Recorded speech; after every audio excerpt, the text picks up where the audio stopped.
Hey, did you know that this is VLOOKUP week? This is Crystal. It's been a fun day. Bill Jelen is who many of you know as Mr. Excel. He has videos, books, the Mr. Excel message board, and more. Bill is a great teacher, and I am honored to be in his ranks. I will be showing you an example that calculates distance between coordinates. This is done using VLOOKUP to get latitude and longitude. There is also concatenation, errors, of course, and how to fix them, relative and absolute references, range names, transposing, VBA, table styles, formatting, and conditional formatting. Here is a worksheet created from exporting a table from the reference database that is posted on my website. This data includes latitude and longitude, which came in as text. You can see that immediately, as the values in each cell are aligned on the left. There are also green triangle error indicators in the upper right corner of many of the cells. Here is a floating icon where I can drop down choices of what I want to do about the selection, since there is something that Excel perceives as a possible error. I could make my choice here and do each cell individually, but that would take a lot of time.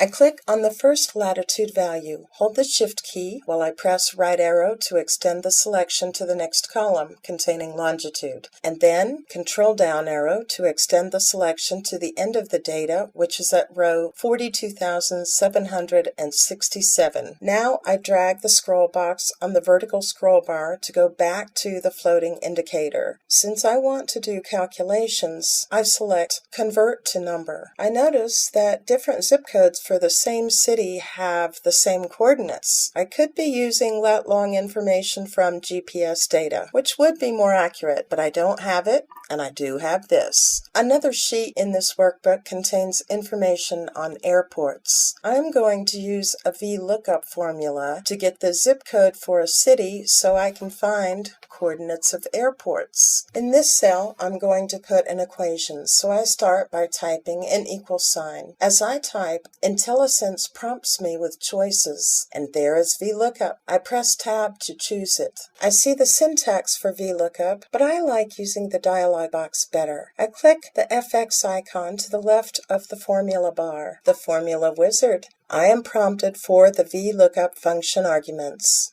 What is the value I want to look up? Since the same city name can be in different places, I concatenate state and city so I have a unique lookup value. The table array will come from my zips sheet. I don't have a column with state and city together. I will need to create one before this will work. I know I will make a new column A, since the lookup value must be in the leftmost column. I click on cell A2 just to fill it out. Since I am going to be creating another column, I will define the area to go to column G. Shift Control down arrow to extend the selection to the end of the data. Hey, I even see values of my array in the wizard dialog box. The next argument is column number. Zip code will be in column 2 after I add a column to the left of it. Okay, of course the lookup table isn't set up right yet, so currently my formula returns a city instead of a zip code. I go to the zips sheet, right-click on the column header for A, and choose Insert from the shortcut menu. The label will be ST City. In the first row of data, the formula is $D2 space ampersand space C2. Enter. The value looks good, so I will copy it down by double-clicking on the autofill handle in the lower right corner of the cell. The shape of the mouse will be a crosshair, not a plus, on top of the autofill handle. I best fit the column by double-clicking just beyond the right edge of the column header boundary line. I see my zip code has an error indicator. I don't want to lose my leading zeros by converting this data to a number, and it won't be used in mathematical calculations. Text is the correct way to store this information. The error needs to be ignored.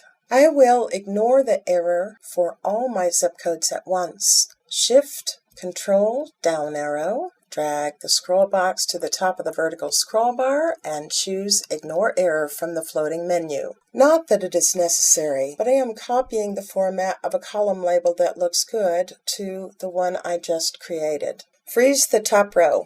View ribbon, freeze panes, freeze top row. Now I can scroll down, the top row still shows. Back to my VLOOKUP formula. When I copy the formula, I don't want the table array reference to change. I click on a reference in the formula that is currently relative and press the F4 key to toggle it to absolute. This adds $signs, which is on the number 4 key on the typewriter keypad. That is how you can remember that it is F4 to toggle it. My lookup value is a concatenation of state and city, D2 ampersand C2, and the column number I want is 2. My table array starts in column A, not column B. I also don't need it to go all the way out to H because zip is in the second column. I will change the last column to B. I press enter. There is the zip code. Double click the autofill handle to copy it down. I see some errors. I would rather if they didn't show. I wrap VLOOKUP in a function called if error. The first argument is my equation. The second argument is what I want to be displayed if my equation generates an error message instead of a value. I want to show nothing, so I specify a 0-length string by typing nothing between the quote marks. Strings are delimited with quotes. I double-click the autofill handle to copy the new version of my formula down. Error messages go away. Copy the column labels for latitude and longitude from my zips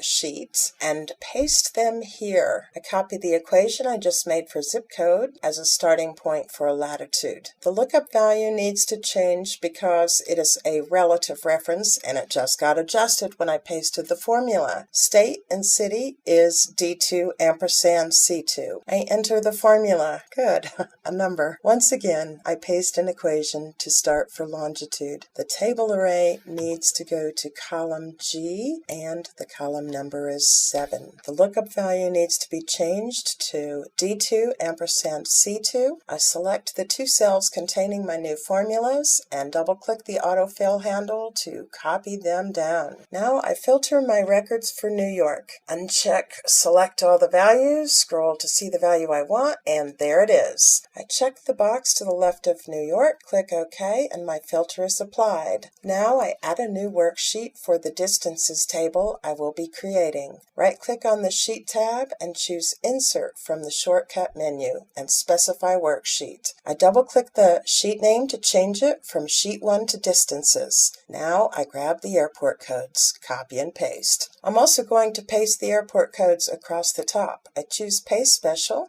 check Transpose, and click OK. I have code to calculate distances between coordinates in an Access database. I ran my code documenter on a database I know that has the code I'm looking for. I filtered the code lines for the word latitude to find my getDistance function. I copy the procedure to the clipboard using this handy button. Now I go back to Excel and press Alt F11 to go to the Visual Basic editor. From the menu, I choose Insert Module and paste my getDistance function. Debug, compile, and it looks good. I really should change the module name too, but right now I'm anxious to test it. I copy the function name so I don't have to type it again. The order I will need to specify parameters are latitude and longitude for the first coordinate, then latitude and longitude for the second coordinate. Since I am going to put a formula in this cell, I start with an equal sign. Then I paste the function name. I type an open parenthesis because that always comes next. The first parameter is latitude for the first coordinate.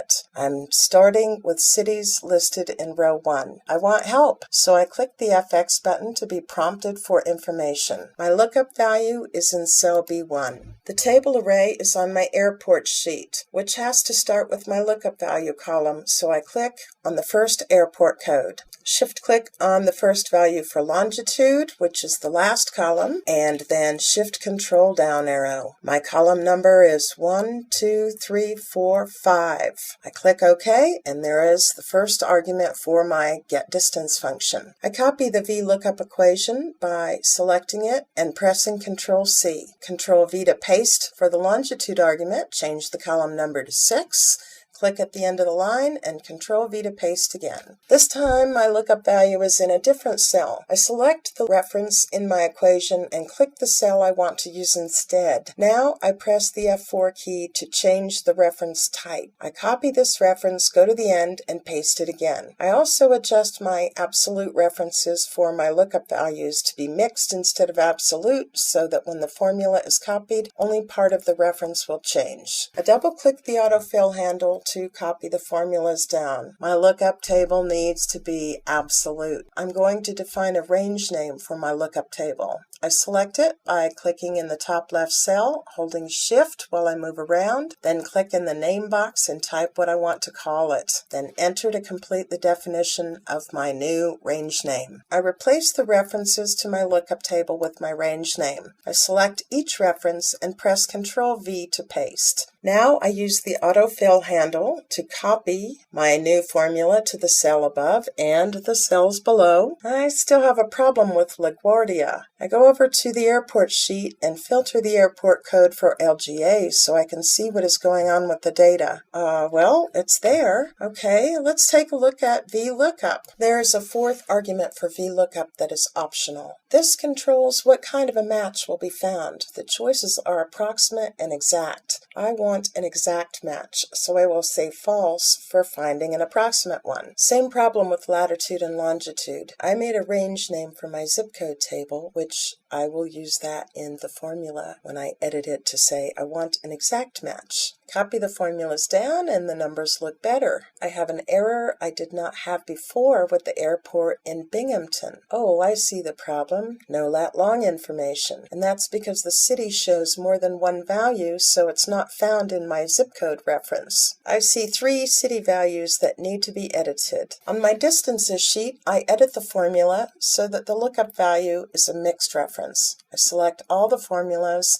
and use the autofill handle to copy them across. It helps to copy the correct formula down before autofilling across. Beautiful! I click the comma style icon in the number group on the home ribbon and then decrease decimal places twice to show whole numbers. Now I best fit all the columns. They got too skinny. I right-click on any selected column header, choose column width from the shortcut menu, and set it to 8 for all those selected. That looks good. I will start coloring my table by choosing a built-in table style. I also check banded columns on the Table Tools Design ribbon. Looking at the table style choices again, I will pick one that shows border lines between each cell. Better, but still not as easy to read as I would like. I make the pale orange color darker for the first row of data. I like that. I will use the Format Painter to copy this color to other rows. If the Format Painter is double-clicked, it stays enabled till it is turned off. Now I will make the column colors different. For this column, I will choose a pale aqua color. In the first row, I want the color to be darker, so I choose more colors from the paint bucket icon and drag the shade slider down to make it darker. I will use the Format Painter to copy the medium color to all the rows with medium orange. I am clicking and control-clicking on airport codes that aren't next to each other in the white rows. I will also fill them with white. In the aqua column for the white rows, I will make the shade even lighter. I use the Format Painter again to color the column label and copy the column colors. I right-align the column labels since they are over numeric data that is right-aligned. I make column A narrower by dragging its right border to the left in the column heading area. I want to know which airports are closest to each other. I select all my calculated distances and click on Conditional Formatting, which allows me to set up rules for how things will look. I want distances equal to or less than 50 miles to be emphasized. On the first option, Highlight Cells Rules, I see other comparisons, but not the one I'm looking for. I click More Rules at the bottom of the flyout menu. There it is, less than or equal to on the bottom. I choose it and type 50 as the value to compare to. Now the Format button. I love all these format choices Excel gives us. If the rule is true, I will show the text in dark red and bold. Okay, I click away from the table to see how it looks. My color was not drastic enough. I click the Conditional Formatting icon. Since I'm not in a cell with conditional formatting, Excel doesn't know what I want to to see. I drop the list and choose to show formatting rules for this worksheet. There is the rule I set up, so I click on it to select it. Click the Edit Rule button and change the text color to a brighter red. Perfect! Thanks, Bill, for inviting me to participate in VLOOKUP Week. And thanks for all the great videos you post so others can learn.